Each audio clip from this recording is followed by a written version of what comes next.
அனைவருக்கும் தினம் ஒரு தகவல் சார்பாக இனிய வணக்கங்கள். இன்றைக்கி நம்ம பார்க்க போகிற பதிவு, நம்முடைய வாழ்க்கையில் நம்ம ஒரு பரிகாரங்கள் செஞ்சோன்னு வச்சுக்கோங்களேன், சின்ன ஒரு பூஜைகள் பண்ணால் அது உடனுக்குடனே ஒரு பலன் கொடுத்தா அப்படி எவ்வளோ ஒரு நமக்கு சந்தோஷமாக இருக்கும். அப்படி ஒரு மின்னல் வேகத்தில் நமக்கு இமீடியட்டாக ஒரு ரிசல்ட் தரக்கூடிய ஒரு எளிய பரிகார முறைகள். ஆனால் அந்த பரிகாரமானது உங்களுடைய வாழ்க்கையில் நம்ம எந்த நிலைமையில் எவ்வளோ கஷ்டப்பட்டு இவ்வளோ டவுனில் இருந்தாலுமே இந்த ஒரு பரிகாரத்தை மட்டும் நீங்கள் செய்ய அது அப்படியே உங்களுடைய அப்படியே கொஞ்சம் கொஞ்சமாக வாழ்க்கையில் சொல்லுவாங்க பார்த்தீங்களா, வாழ்க்கை மாறிடுச்சுப்பா இவனுக்குன்ட்டு. அது மாதிரி நம்முடைய வாழ்க்கையானது நிச்சயம் நம்ம அடுத்த கட்டத்துக்கு கொண்டு போகுங்கிறதுல மாற்று கருத்தே கிடையாதுங்க. அப்படிப்பட்ட ஒரு எளிய ஒரு பரிகாரம், ஆனால் ரொம்ப ரொம்ப சக்தி வாய்ந்த பரிகாரத்தை பார்க்க போகிறோம். பதிவுக்குள்ளே போகிறதுக்கு முன்னாடி நம்ம சேனல் இது வரைக்கும் சப்ஸ்கிரைப் பண்ணாதவங்க கண்டிப்பாக சப்ஸ்கிரைப் பண்ணிக்கோங்க. அப்போ தான் எங்களுடைய எல்லா பதிவுகள் நோட்டிஃபிகேஷன்ஸ் உங்களுக்கு உடனுக்குடனே வரும். இப்போ நம்ம பதிவை பார்க்கலாம்.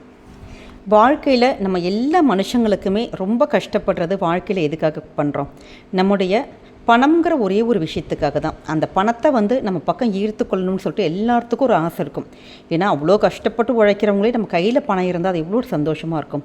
ஆனால் அப்படிப்பட்ட பணத்தை எல்லாராலையும் கண்டிப்பாக சம்பாதிக்கவே முடியலைங்க. சம்பாதிக்கிற பணங்களும் நம்மக்கிட்ட என்ன ஆகுது, தங்கவே மாட்டேங்குது. வீண் செலவுகள், வீண் விரயங்கள் இது மாதிரி ஆகுது. அப்படி அந்த கஷ்டப்பட்டு சம்பாதிக்கிற பணத்தை நம்ம கையிலே எப்பயுமே வச்சுக்கிட்டு அதை டபுள் ஆக்கிறதுக்கு ஒரு தனி திறமை வேணும். அப்படி நம்முடைய பணத்தை ஈர்த்து நம்ம கைக்கு கொண்டு அந்த பணம், அந்த மகாலட்சுமி நம்மக்கிட்டே நிரந்தரமாக தங்க வைக்கிறதுக்கான ஒரு எளிமையான ஒரு ஆன்மீக பரிகாரம் தான் பார்க்க போகிறோம்.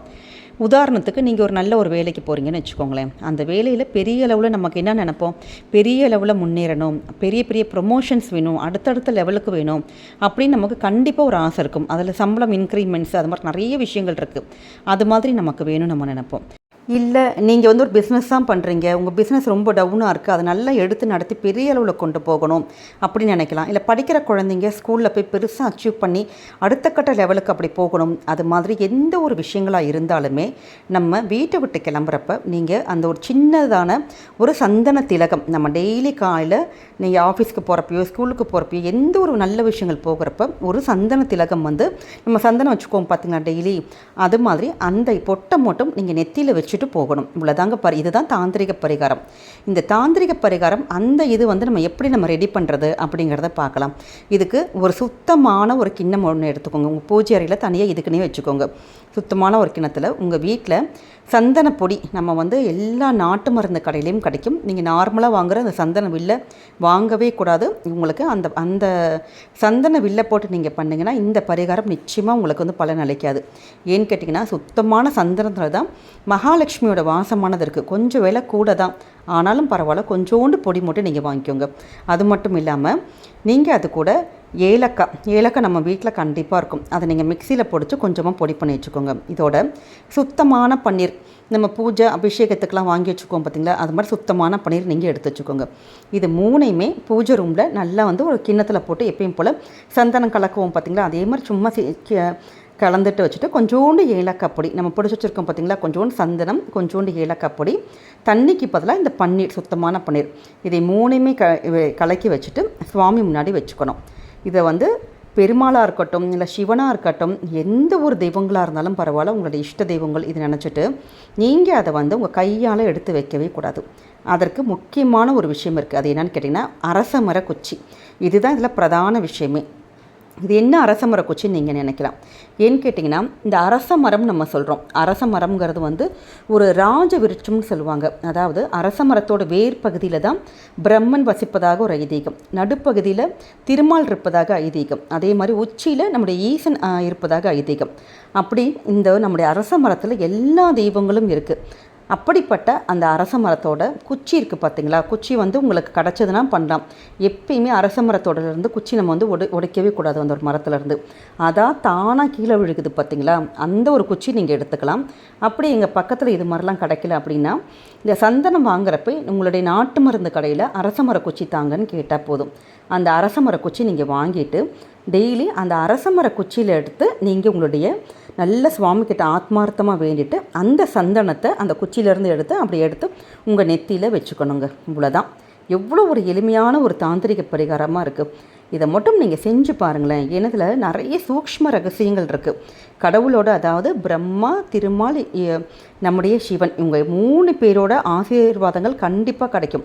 ஏன்னா அந்த அரசமர குச்சியில் வச்சு நீங்கள் பண்ணுறீங்க. அது மட்டும் இல்லாமல் மகாலட்சுமியோட அம்சம் தான் இந்த ஏலக்காய், சந்தனம், நம்ம சுத்தமான பன்னீர், இது எல்லாத்தையும் பண்ணிவிட்டு நீங்கள் நெத்தியில் அப்படி வச்சுட்டு போய் பாருங்களேன். கண்டிப்பாக பண விஷயமாக இருக்கட்டும், உங்களுடைய வாழ்க்கையில் ஒரு அடுத்த கட்டத்தோட ஒரு இடத்துக்கு நீங்கள் போவீங்கிறதுல ஒரு மாற்று கருத்தே கிடையாது.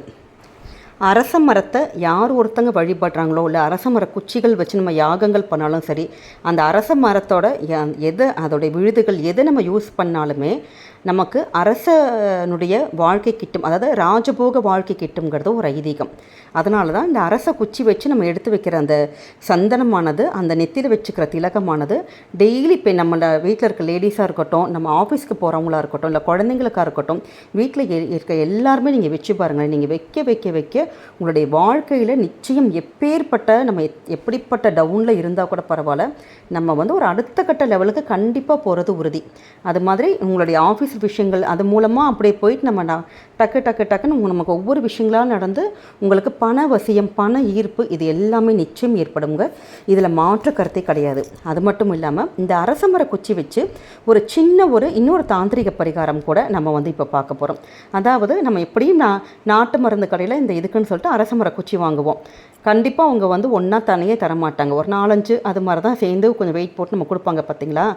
அது மாதிரி இருக்கிறப்ப அந்த அரசமர குச்சிகளை வச்சு உங்களுடைய வீட்டில் ஒன்று இந்த அரசமர குச்சிகள் வச்சு நிறைய பேர் குடும்பத்தில் ஹோமங்கள்லாம் பண்ணிங்கன்னா ராஜபோக வாழ்க்கை கிட்டும்.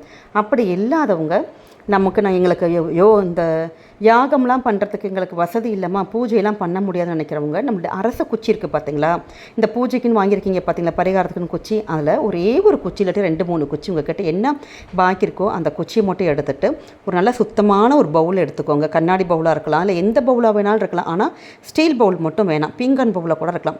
அந்த பவுலில் நீங்கள் அதை நல்லா ஃபஸ்ட்டு அந்த அரசமர குச்சியை நல்லா கழுகிட்டு, அது மஞ்சள் தண்ணியில் நல்லா கழுகிட்டு காய வச்சுட்டு, அதுக்கு மஞ்சள் சந்தனம் குங்குமம் பொட்டு மட்டும் வச்சுட்டு கிண்ணத்தில் போட்டு வச்சுருங்க. அவ்வளோதான். வீட்டில் உங்கள் சுவாமி ரூமில் வச்சிடணும். இது தாங்க தாந்திரிக பரிகாரம். எப்பயுமே சுவாமி ரூமில் நம்ம விளக்கெல்லாம் ஏற்றுவோம் பார்த்தீங்களா, விளக்கு ஏற்றி தூபதீப ஆராதனைகள் காமிக்கிற மாதிரி அந்த பவுல் இருக்குது பாருங்கள், பவுலுக்கும் அப்படியே காமிச்சிருங்க. ஏன்னா அந்த அரச மரம்ங்கிறது நமக்கு 3 பிரம்மா, சிவன், விஷ்ணு இவங்களை வணங்கினதுக்கான பரிபூர்ண ஆசீர்வாதங்கள் உங்களுக்கு கிடைக்கும். டெய்லி நீங்கள் இப்படி செய்ய செய்ய செய்ய செய்ய நிச்சயம் ராஜயோகம் ஏற்படுங்க. இதுவும் ஒரு தாந்திரிக பரிகாரம். எப்படிப்பட்டவங்களாக இருந்தாலும் உங்களுடைய வாழ்க்கையில் அடுத்த லெவலுக்கு போகலாம். நிச்சயம் உங்களுக்கு குபேர யோகம் உண்டு. இதில் மாற்றுக்கருத்தே கிடையாது. இந்த எளிய பரிகார முறைகள் உங்கள் வீட்டில் செஞ்சு பாருங்கள், நிச்சயம் பலனளிக்கும். இந்த பதிவு உங்களுக்கு பிடிச்சிருக்குன்னா ஃப்ரெண்ட்ஸ் அண்ட் ஃபேமிலி மெம்பர்ஸ்க்கு ஷேர் பண்ணுங்கள். அவங்களும் இதை பார்த்து பலனடைஞ்சாங்கன்னா அந்த புண்ணியங்கள் உங்கள் குடும்பத்தை தாங்க போய் சேரும். நம்ம சேனலை இது வரைக்கும் சப்ஸ்கிரைப் பண்ணாதவங்க சப்ஸ்கிரைப் பண்ணி சப்போர்ட் பண்ணி உங்களுடைய ஆதரவுகள் எங்களுக்கு கொடுங்க. மீண்டும் வேறொரு நல்ல பதிவோடு உங்களை சந்திக்கிறோம். நன்றி, வணக்கம்.